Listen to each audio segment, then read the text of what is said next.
The competence of management is key factor for the long-term success of company and stock appreciation. In this session, I will cover some of the traits to look out in your management team. In last session, I explained management analysis framework. We classify management analysis into two broader categories: qualitative analysis and quantitative analysis. Qualitative analysis is subdivided into three sections. We assess management quality through well-defined checklist to understand positive and negative traits that helps with investment decisions. We also ensure management is owner-oriented and having right motivation to take decision that has positive impact in long term. Lastly, capital allocation decisions to drive long-term growth and appreciation in stock value. In this session, let's get into the details of assessing management quality. There are certain critical factors which an investor should use to differentiate good management and mediocre. You can assess management quality by asking few series of questions and understand positive and negative traits. Let's get started with management behavior. There is certain behavior investor should observe in management while dealing with various stakeholders. Regarding shareholders, management should present true and fair view of the company's affairs through annual and quarterly reports. Their actions and words should match with the reports presented. Regarding employees, management should treat them with courtesy and respect, create opportunities for personal and professional development. They should encourage sense of ownership through calibrated stock options if needed. Regarding customers, we already discussed in detail during moat analysis sessions. Management should manage business from customer perspective and should offer products and services matching customer expectations. They should focus on customer retention through appropriate loyalty programs and at the same time adding new customers.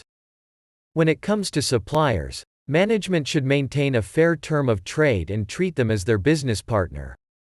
Management should frequently collaborate with suppliers to seek ideas to improve and grow. When it comes to government, it is important that your business abides the law of land in all matters. Companies should be paying taxes in timely manner and contributing to ESG programs. The next consideration is management compensation. You should review annual report to check how management is compensated and preferably compare with competitors. Avoid companies that gives out too many stock options.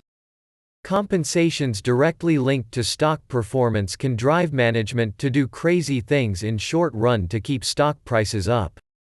Avoid companies that gives loan to executives and having too many related party transactions. You should look for management that have substantial stock ownership positions to take rational and long-term decisions that benefit business. The next consideration is employee relation.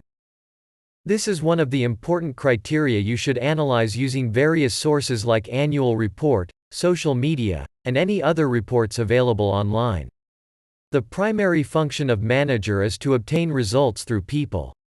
If a management is unable to achieve results through people, he or she is not a good manager.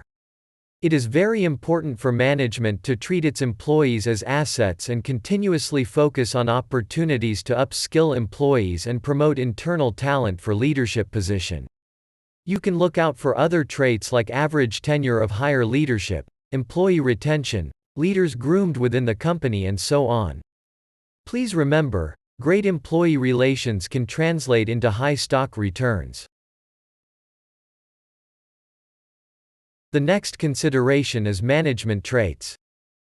There is certain behavior investors should observe in management with integrity. Let's start with growth mania.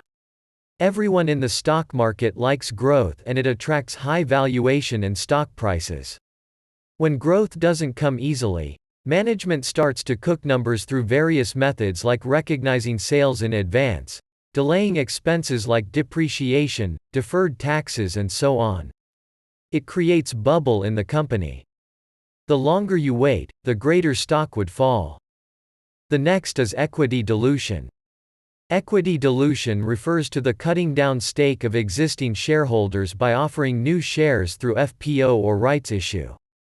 This is not a good sign for the existing shareholders since it will decrease EPS and stock price if company doesn't grow earnings. Moreover, management raising equity capital to repay debt, pay dividend instead of putting that money in growth engine is a strong red flag. The next is accounting frauds.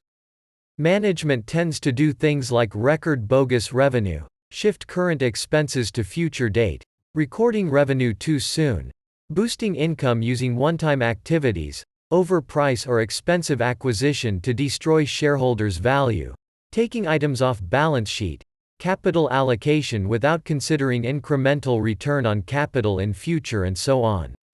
The Enron scandal was an accounting scandal that resulted into bankruptcy of the company mainly due to long-term deals were recognized immediately instead of distributing revenue across life cycle of deal.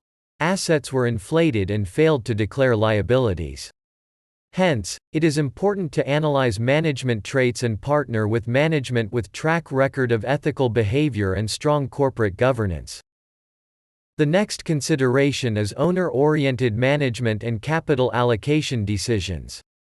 Owner-oriented management refers to the management team's interest directly aligned to the shareholders of the business through sizable stock ownership. Capital allocation refers to decisions related to reinvestment of free cash flow produced by business to drive long-term growth. I will cover owner-oriented approach and capital allocation decisions in separate sessions. Thank you.